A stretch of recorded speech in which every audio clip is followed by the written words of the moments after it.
Yesterday, somebody asked if I'd ever read the Darksword books. Yes, I have.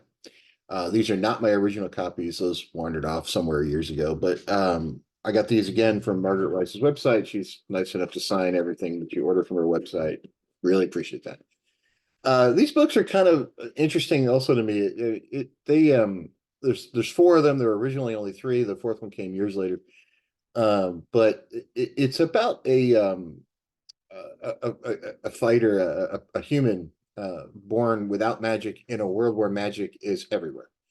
And there's this prophecy that he's going to um, bring about the destruction of the world because, how can a non-magic person exist in a magical world without something weird happening? So it's a really, I enjoyed it immensely. I'm kind of glad they came out with the fourth one because it did tie up some loose ends, but the original trilogy is great. I haven't read it in a couple of years, but it did hold up from first reading off to you reading it in 2020 or something.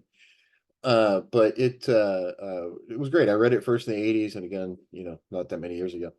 But the cool thing about it, I think, was it was just the three books. The storyline really needed a fourth. They did that eventually, but it doesn't need a fifth. And that's one of the things I like about certain authors, and I try to hold true in my writing is when the story's over, it's over. Let's not try to milk it for five more titles, right? There's no reason to do that.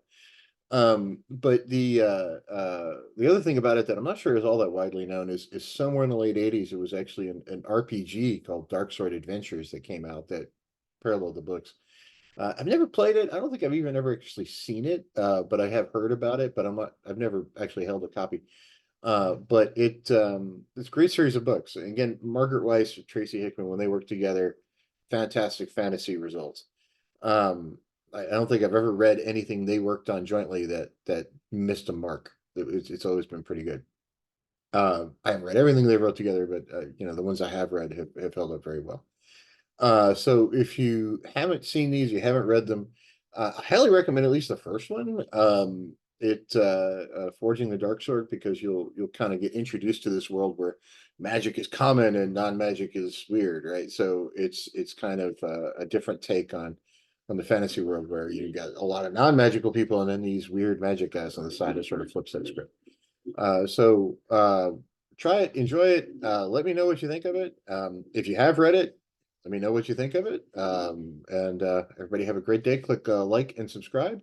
If you don't like what I'm saying, click don't like and tell me why. We'll have that conversation. Everybody have a great day.